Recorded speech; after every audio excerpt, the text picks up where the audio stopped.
even with the softwares that we work with. Yeah, totally. Like we like, if we didn't work, like let's say we worked on a construction site and we were all of a sudden expected to do Zoom, we would be expected to not be good at this. Yeah, but yeah. Don't do that at all. We should be much better. All right, well, let's go ahead. I'm going to go ahead and launch us live here on YouTube. And for anybody on YouTube, if you hop into our Discord, you can come on over to the Zoom session and ask questions as we go through this. But today we have something very exciting. We have a person who's very exciting. We have Abel Vargas, who's with us. So a little backstory. As you guys know, I myself and us as the Academy of Animated Art, we've been working towards building a Katana workshop as part of our lighting for animation bundle. And it's not a software that I've used in the industry. So I was working really hard to teach it to myself, and I wanted to bring that to you guys. In my adventures, I came across a presentation by Mr. Abel Vargas, and I got about halfway through it, and I thought to myself, oh man, there's no way I could teach this class better than this guy is teaching this right now. So instead of me trying to fumble through it, what we've done is we reached out to Abel, and he's been incredibly gracious and agreed to do a lighting and like look dev in Katana workshop for the Academy of Animated Art. So what we did today was we wanted to bring Abel in, give him a chance to meet all of you, and give you an opportunity to ask questions. But first things first, Abel, we wanted to get to know you a little bit better. So could you give us a little backstory on yourself and how you went from discovering this industry until your first job? Like, how did you get into lighting and doing this whole thing? Yeah, it's a great question. I think I've always liked lighting. I went to film school. It was a 2-year film school. That's the only degree I have, which is not a degree. It's something. It's a diploma. But I graduated in cinematography. That was my focus in film school. So I've worked in fashion photography and cinematography for the first 2 or 3 years of my career. Mm-hmm. Then I started doing a lot of color correction in color timing. That's how we call it. And just like getting like, oh, this shot is too yellow, this shot is too blue, and kind of doing these color corrections. And then I started being hired to do that more than going on set, because I was really good with computers and colors. And so people started hiring me just to do that instead. And then, can you add some motion graphics? And I was like, sure, I can add a title. And then that snowballed into me to say, okay, I want to work in visual effects. This is what I really like to do. So within this industry. So I came to Canada to work in this industry because this is probably like the strongest place that I could come to work in visual effects. Mm-hmm. So my first job here was as roto and paint for visual mm-hmm. effects. And what was the first project that you worked on? Oh, my first project. My first project was it was a TV show. I forgot the name now. It's about it's post-apocalyptic aliens. Nice. It's very big, but I forgot the name. It's by Steven Spielberg's company. I forgot the name. Oh, okay. I should know this. If anyone knows it, this would be a good opportunity to try out the chat window here in Zoom. Yeah. So, but my first credit was on Twilight. Breaking nice. Dawn Part 2. That was the first time I saw my name in the credits. It was really fun because I hadn't seen the other movies, but I brought all my friends to see my name in the credit. I was like, ignore the movie if you don't like it. Just wait for the credit. You just showed up like at the last 5 minutes of the movie. It's so much better than I expected. I should have watched the rest because I was like, oh my God, this is intense. That's really good. But in time, I got an internship at Sony, the lighting internship they have there. Mm-hmm. That's in 2012. And it was my first contact with Katana. So it was a while ago. And that's when I started building a demo reel on lighting. So mm-hmm. I kept doing compositing, and then I started being able to do lighting and compositing in visual effects. And then I managed to go only lighting. And then I finally got into feature animation, just lighting. So it's been a long transition from set back to lighting. That's really cool. Yeah. Yeah. That's so. So you're in Vancouver now, you said? Yes, I'm. Okay. And have you been in there since? I guess it was 2012. I moved in 2011. Okay. Yeah. That's great. Yeah, it's been a while. So I've noticed that you've worked at Sony, you've worked at Cinesite, you worked at tell me some of the other places that you've Yeah, worked that you so worked with. right now I'm working at Animal Logic, Animal Logic. and I've worked at Animal in Sydney in 2013, so I'm coming back after many years. And I worked at Method Studios, I worked at Double Negative, I worked at Zoic Studios, I worked at and everywhere. Like I think I've done so many short projects, and I think like the nature of this industry is that most of us don't get a staff contract. Yeah. So we kind of do like this one project, one long project. So we're doing like 6 months projects, 9 months projects, and then that kind of snowballed to me working everywhere in this industry.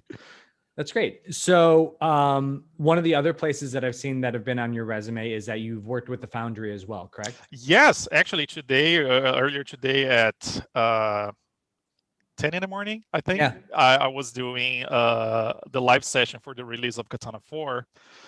And that's very exciting. And for them, I did not only I did the look development for all the assets that they have on their materials on their website. So if you see the dragon, the lions, and the robots, I've done all that. And I've also done a very short tutorial series for them. It's on their website just for the lighting tools in Katana. So I've been an advocate of Katana for a while now, and that was involuntary just because I really like it. So it just makes my life so much easier. I cannot not love it. It's funny because I received, just because I'm on the Foundry emails, I received a thing today that was like, yeah, sign up. They're announcing Katana 4. 4.0. I was like, that's great. I want to know more about it. And I logged in and like your face pop, and I was like, that's so funny. So like I ran over into our Discord channel. I was like, guys, everyone, Abel's on this. And so oh, that's nice. I tried to give you a little shout out in the chat window. I was like, go Abel, go. I was trying to sorry. Yeah, I should have seen it. But the thing is, you got a fan club, man.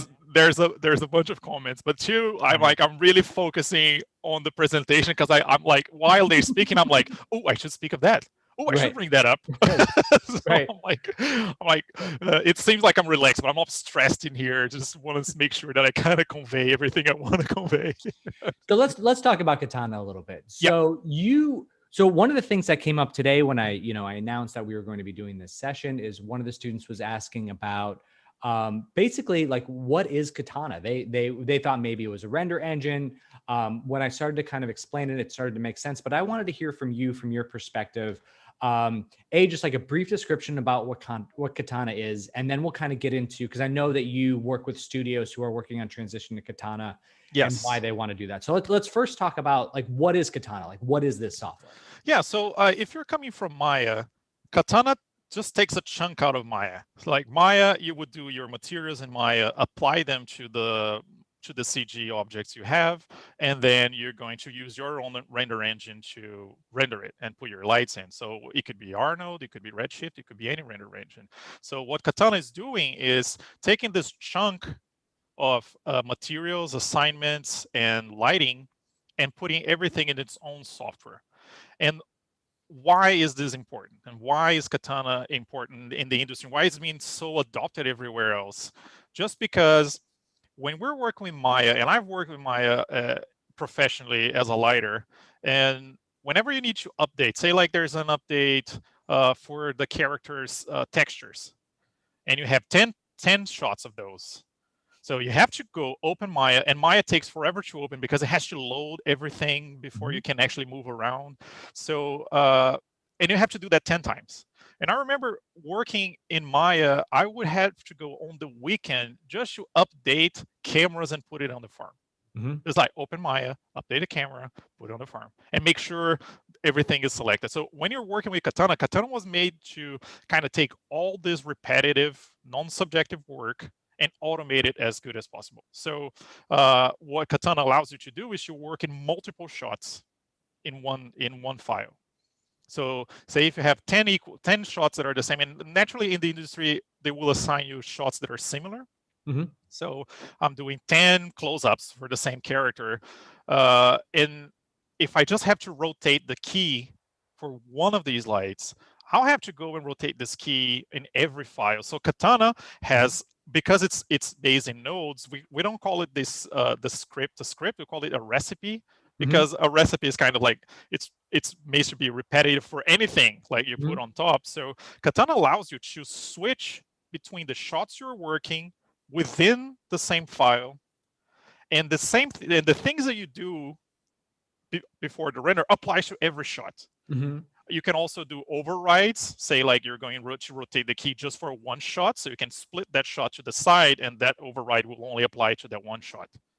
Amazing. So and so when you're working in a team, and I think this is the teamwork part is very important, because you can have your lead build this amazing Katana script, and then you can take that script and work on all of your shots in one go.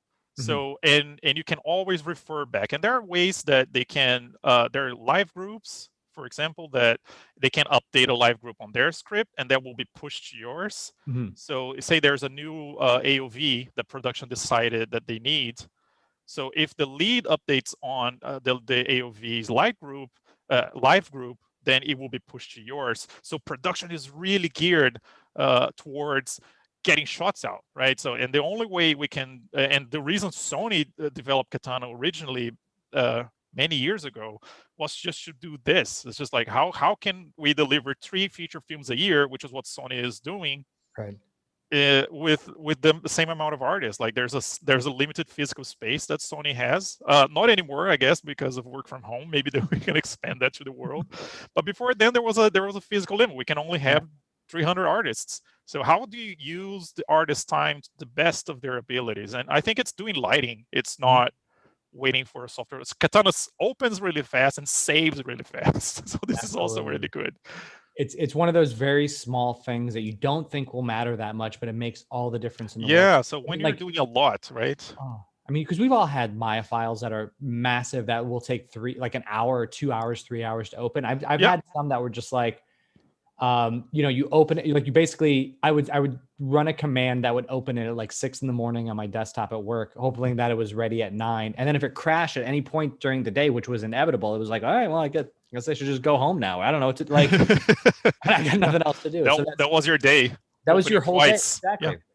And you mentioned this today. I thought that was really interesting in your Foundry talk this afternoon, was that you mentioned how Katana can make your, like, it just makes your work life better. And I thought that was really interesting because of that. Can you talk a little more about like how, like kind of the points that you were hitting today? Just kind of and I feel like work life is, and I think Jordan said it very well there, because like we're in this industry because we want to make art. We don't want to have to deal with all the hoops and loops that you have to jump through in every software.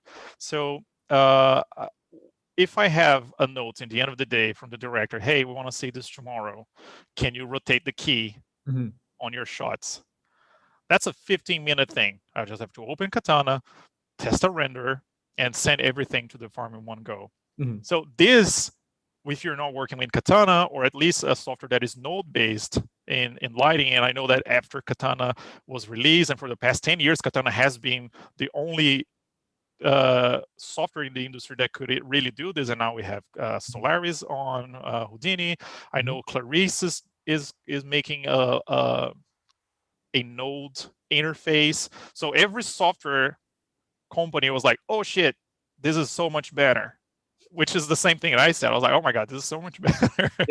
So so the thing about making a life better is that you don't have to do this repetitive work. You can focus on doing lighting. And how many times we have to deliver this lighting, a shot lighting that you wish you could have changed a little bit more, right? So all the time you save by not doing this repetitive work, it's time that you can be a lighter. Totally. So I went from 20% lighter, 80% pipeline tool to the opposite. Like I have 20% of my time is dealing with the software, and the rest is just lighting, which is what I want to do. Yeah, because then you can work intuitively, you can work fluidly, and that's when you can make. I always say that because people will ask me like, how long is too long for like an IPR render, like an in progress render. And I said, if it's long enough to make me want to switch windows to like an internet browser, I'm dead. I'm dead. Yeah. Because if I could stay active with it and stay on top of it and just like refresh, then I can work really productively. But the second I want to check my email or check Slack or whatever, Totally. And I have this automatic thing where and it's exactly what you're saying is like, even without wanting, I have like my phone kind of floats into my face. I don't know how I was like, what was I saying? That's so funny. So today was a big release day for Katana. Katana 4.0 came out. For people that are new to Katana who have never opened the software, can you talk a little bit about what like the big improvements are? I know that. Oh yeah. Yeah. Like what are some things that, and for everyone that's interested in the Katana course, or everyone that's in the bundle that's going to get the course, we will be using Katana 4.0. So you're going to get all these. Yeah. So, well, I feel like one of the best parts of this release is how artist focused it was. Katana was already the best tool in the market, and now it's the best artist tool by far. Now, if you're starting in Katana, you have to work even less with the software itself and more on lighting. So once you have your recipe done, you can work full screen, add your lights in real time, and see the results on your IPR. So this new version allows us to be even more artists. So it's a very artist centric update, even though they have a bunch of pipeline heavy updates like supporting USD, which is amazing new format the industry is adopting. There are many pipeline things that are worthy, but if you look at the viewer itself, then you see that everything was made for the artist. And it's really hard to work in Katana and then go back to working with anything else. And this is my feel. I actually I was joking with Jordan earlier that for me, I was like, I already don't know how to work on Katana 3.6, which was the last version I had, because this was so much easier to work. So it's more artist friendly, and you can really focus on being a lighter. So I think this is the push for Katana. It's like, stop doing the repetitive work and let's focus on lighting and getting lighting good and allowing us to be artists. So I think this 4.0 is a very nice release to implement in a company, but also to start learning. That's great. So let's talk about the class a little bit that we're putting together. So we've gone back and forth. We've talked a lot of it through. Can you describe a little bit about what you're going to be covering and what people can expect to learn out of the class? Yeah, I feel like in one of the things that we went back and forth, it was just like, how do we introduce a software that when you open it, it looks very different from what you're using. It's not 3D Max, it's not Maya, and so it looks very technical. If you have never worked with nodes before, it's something that it could be a bit of an adaptation process, because Maya works with nodes, but it's always on the background. So Maya creates and connects everything for you and just shows you that. And this is why it crashes so much, because those connections get messed up, and then you have a lot of problems. So you don't have a lot of control over that. So the way we're outlining this is to be able to get everyone doing a project, but it's also introducing the tool on the right time. So first, we'll start by kind of repeating what we're saying here, why Katana, in a little bit more depth with more examples, but also like, okay, let's light something. And then we're going to, let's light something better. Let's add this. So why are we doing this? And then we can go back. So I think it's a very logical process to follow, where we're not sitting and just getting all that pipeline information, because this is coming from this. We can learn as we do it. And I think that's the best approach for any software. It's really hard to sit by a tutorial that you're just being told the buttons. Oh, for sure. And it's so much better to say, okay, so don't worry about this now. Once it's time for the tutorial, we'll get to it.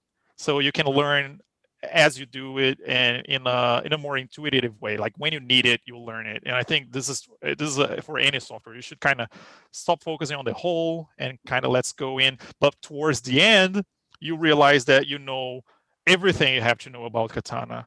And any company in the world that uses Katana has the same basis. They will have different pipelines, different ways to render, different ways to export to a shotgun or whatever they're using. But the structure is the same, it's familiar, and you won't be scared at all by any type of recipe that is presented to you, because everything makes sense and it's built on the same basis.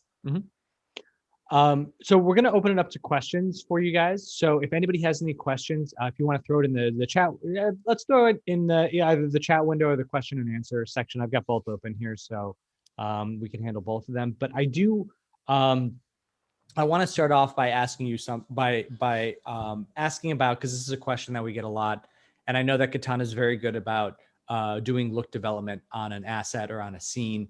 Can you talk through kind of what look development is and how Katana, like how you would work through that in Katana?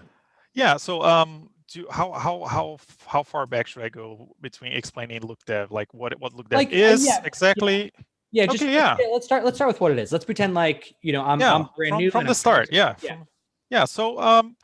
So look dev is when you tell the software, the renderer, how an object reacts to light, basically. So you can paint a piece of wood, like a table. You can paint that texture, get a photo, and put it on there. But what really tells us if that's just a vinyl sticker, if it's just or if it's a real solid piece of wood, is how that interacts with lighting. So how that reflects, how the other lights in the environment influences the final look. So shading and look development is a lot on how the object interacts with lights, because we can see from a distance if something is metal, if something is plastic. You don't need to touch it. So like I have my plastic bottle here, just by the highlights I can tell, and with my metal, I can see just by the type of highlight. So you don't need to touch it. And this is what look dev does. It doesn't matter if you paint this gray, it won't look metal if you don't tell how that material reacts to light. So and we do this, and I know like this is look dev is kind of like we're not used to decouple the texture from the material, and in 3D we have to do that. There's someone painting this wood looking texture, and then we make it look like textures in the taste, in the feel of it. So it gets a little bit complicated for someone who's new to understand that these are two separate areas in visual effects. So we get the textures from the texture artist, and now we're going to make it look like what it is. If it's shiny, if it's whatever type of reflections it has. What Katana does is, and it's the same process in every software. Like you can do look dev in Maya, no problem. Like people have been doing it for ages now in the 3D animation industry. But what Katana allows you to do is, one, have that very organized, easy to update, because you never get just one version of that texture. You have to keep updating. So Katana has the system that how it ties to the pipeline. It makes it very easy to update, not only look dev, but also updating the look dev throughout all the shots in lighting. So the advantage of Katana comes with the ability to do automatic assignments. So if you did your look dev for one, say like you have 15 types of trees, and they use roughly the same textures. And I like to use the example of what's the name of the model package that with the Victorian kit? What was that? What was it? The company's name? Oh, Kitbash. Yeah, Kitbash 3D is a great example, because they have I don't know, 40 buildings, and they use the same textures. They're basically the same materials. There's concrete, there's metal. So if you have to do that in Maya from scratch, you'd have to create the material and assign materials, right? In Katana, you can do that. You can say, hey, if the object has this name or this tag, which is written like wood or concrete, then you automatically apply that this shader to this object. So you can go through hundreds of objects. And usually the production will use the same materials, because in a massive world, concrete will be concrete. It it's hard that you have variations for each object of a new concrete. Every object is not a new concrete. They will use the same, especially because they need to be consistent. So Katana allows you to do this in volume. So you take this beautiful work that you can do in Maya, you can do it as beautiful as in Katana, but then you can use the same process, a recipe. So you can just put the new object on top and it will come out the same in the end with the same recipe. So this is the power of Katana. So this is and this is why the industry made it. I like to say that any artist can do any beautiful work with any software. You can do it by hand. You can do paperwork, just cutouts that are amazing. But what Katana allows you to do is to do that in volume. So do you want to do an hour and a half of this? It's a lot of material feature film. So Katana takes this beautiful work, but allows you to work in volume.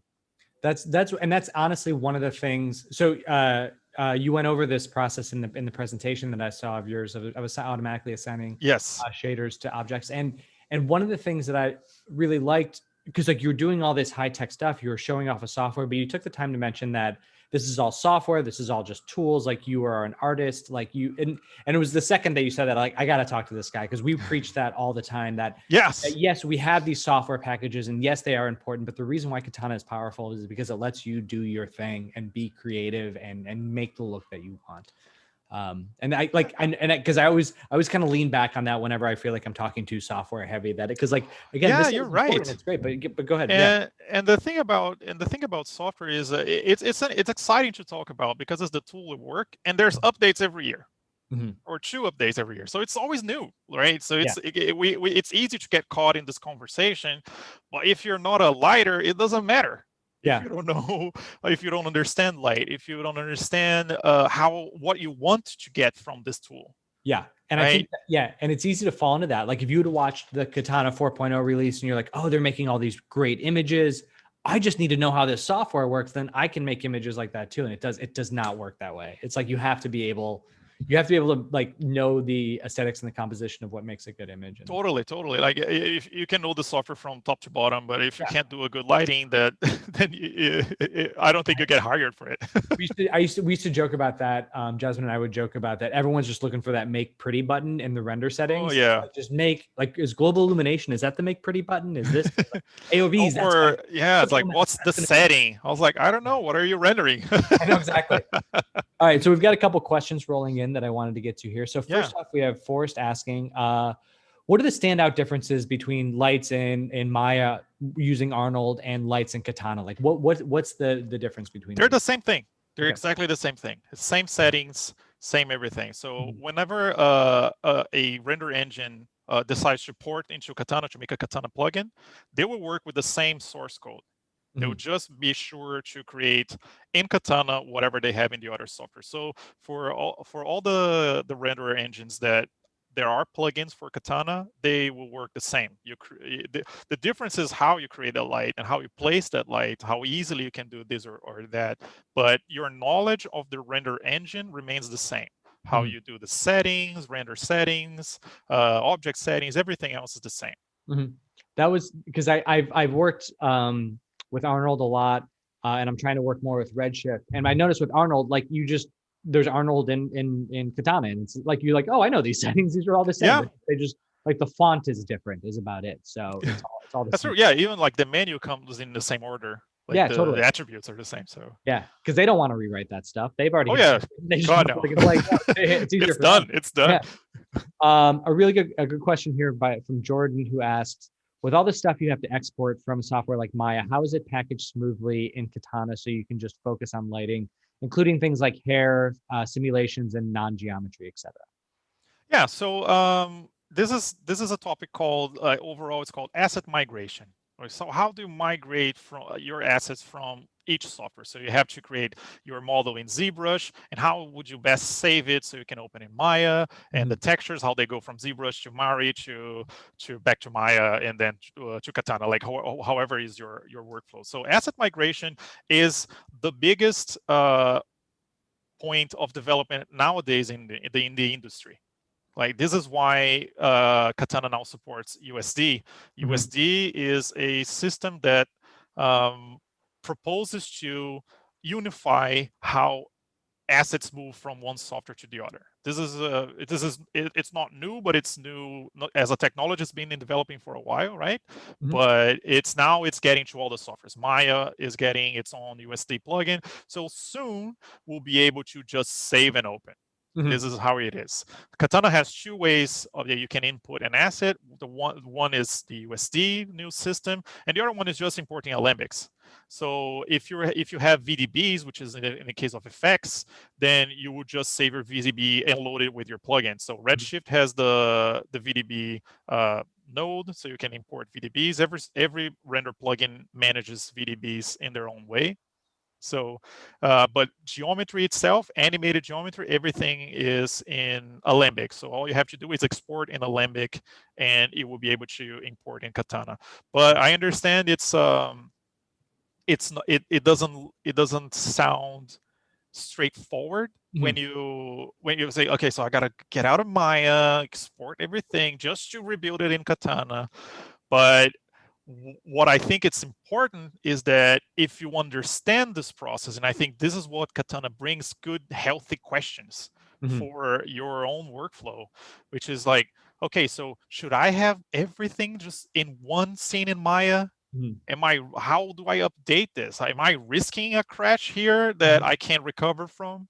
So whenever you start working either in a company or freelance or both at the same time, it's very nice to have this organized. It's very nice to understand that you open Maya, you export just the animation for the character because it's the only update you need, and then you just version up in Katana and you have that new animation there. So I know you were mentioning USD files for now. Do you mostly use Alembic files, or do you use like what's your file type choice? in my freelance world and from home, I only use Alembics. Every company that I've worked for has they've always operated kind of like USD does, but they would just jumble a bunch of things in the same. Now USD is a cleaner, and this is why it's coming to all the softwares. It's a cleaner solution to bring everything together. But every company will probably before USD will be working with exporting Alembics. So, and they will create a flag system inside Katana where you can just, and this doesn't come native to Katana just because this is a pipeline thing, but you can just set it to pick up the latest. So if you have that pick up to the latest version and they say, hey, there's an updated animation for you. You don't even have to test it. You just have to open Katana and render it again, or render in the command line. So personally, I work with Alembics just because USD is not as user-friendly for just one individual to apply as of this moment. But it will be the new .obj for sure. Yeah, this is how we're moving forward, and it's very exciting. So yeah, the way I describe USD is like it's the difference between working on a text file using Microsoft Word where you save it and pass it off to the next person, save and pass it off, and you have to like constantly be checking with each other to make sure where USD is like working in a Google Doc or something where everyone can kind of that's totally it. And the Google Doc remembers everything you wrote, remember everything whichever wrote, and the order of these executions, right? So USD is very it's made for pipelines, for strong pipelines. So, and I'm glad to see this because it was my biggest problem as well, asset migration. But it wasn't only me. The whole industry suffers from getting assets to smoothly go from software to another software. And I think if you start organizing your own system, saving out the Alembics and not relying on just one big Maya file, even if you're working in Maya, just reference things in, it's a healthier way of work because you can update easier. Things will have less problems with crashes for sure. So it's understanding how this work and how we work in the industry, how we can scale that down to your own workflow. It's a very healthy questions for your own professional career. For sure. Yeah. Oh, lost my light there. So one of the questions from, I guess that covers a question from one of our students, Nigel. Yeah, he was asking about getting a file over from Maya. Another question here from Jordan. Is it more of a real-time, quicker render? Is it quicker render times as compared to Arnold or Redshift due to its intuitiveness? Well, I think if I mean the render time itself will be the same. If you're rendering the same exact scene in Arnold or in Katana, that will render the same. How you get to do their first render, I'm positive that you get there faster with Katana, just because it's so much easier to light in Katana than lighting in Maya.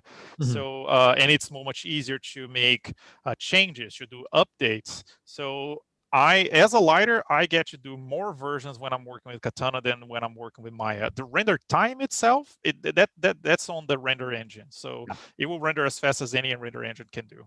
Yeah, so like because the renders are the same calculations regardless. Yeah, same mathematics. Yeah, no, that's great. So that's all the official questions that we have here today. Is there anything else that you want to tell us about the software? Is there anything exciting is there anything else that we're not covering that you want people to know about Katana? Well, I feel like I mean, Katana is the way forward to the industry, whether and the node-based lighting workflow. So if you understand how to work in nodes and Katana, it will be easier for you to translate that into Gaffer, into Solaris. So this is a very good way of getting into the node-based system mindset. So lighters will be working with nodes everywhere in the world, even if it's not in Katana. So this is a good moment to kind of get into it and understand the advantages and why studios are doing this. And lastly, Katana is massive, so I feel like it's not the most important thing for an artist to know Katana, but I feel like especially when you're a junior, sometimes like our demo reels are very similar. Our life experience is very similar because we've only lived so much and done so much, right? So I feel like whatever you can do to have the recruiter look at 2 demo reels and maybe pick yours, it's an advantage. So this will be a very straightforward workshop, and I think anyone who goes through it and do the exercise and finishes on the other side, they'll be better prepared, even if it's a matter of choosing between you and someone else. So I think it's good to have, for sure. That's great, because I mean, we make no bones about our program is designed to help you get a job. And so adding beef to your resume in order to make that happen is incredibly important. Yeah, so, I mean, if you're just leaving school, right, between you and your classmates, what's the real difference? Well, it's also like at this point, I mean, I know Katana is more established, but a lot of studios are just getting into it themselves. So if you know it, they bring you in, I'm sure the first question will be like, hey, so what can you tell us about, like, they're going to look for the info. Okay, last question before we let you go. Forrest wants to know, can you animate lights in Katana? And if so, do you find it easier than Maya? You can animate lights in Katana for sure. It's easier to place lights in Katana than in Maya. The one thing people kept saying today, Jordan kept saying today, was that, especially with Katana 4.0, is like creating a simple light rig in their new setup. He's like, I'm never going back to lighting. Oh yeah, totally. It was good before, but now it's hard to compare. But yeah, so you can definitely animate lights. You can I forgot the name of the word I'm looking for. You can definitely what is it when you attach a light to an object and it moves when you around? Constrain? Constraint, yeah. that completely flew out of my mind. Because that'll be, because like you did you'll do like a car driving thing. Yeah, so you can constrain that. And Katana has this really, really cool thing about like constraining lights, is that you can actually bake a light, create a light in the look development process. And once you export the look dev, it will bring the light in. So you don't have to kind of, say, here's the car, get the car rig lights and put it in there. So whenever you bring the materials for the car, it comes with the lights that look dev set, and you can also edit those lights. So it's really powerful. That's great. I'm excited for this because I feel like the more people know it, the more I think the better the industry will be.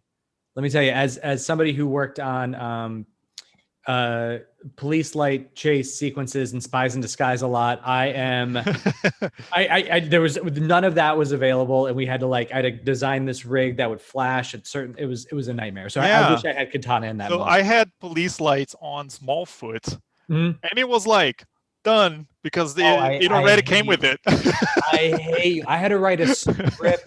Ugh. I'm not going to get into it because I don't want to reveal anything, but I had to do more programming than I feel comfortable with to get it done. That's stretching those tech muscles. Oh man, I pulled something. That wasn't great. So, but yeah, so I know you've had a big day. I know you've been on a lot of these between the Foundry and us. So we really appreciate you taking the time to talk us through. I know I'm excited about this course coming up. I know everybody else is. There was a huge Discord chat about it today. People are very excited, so we can't wait to get started with it. Yeah, me too. I think everybody will really enjoy this. It's going to be nice, on point, and not waste anyone's time, so we can just be lighters. We're not going to waste your time. We're going to get you a job. That's what we're doing. That's the point. All right, everybody. Thank you again for taking the time to join us today. Everybody, thank you for your questions, and we will talk to you all very soon. All right. Bye. Take care, everyone. Bye.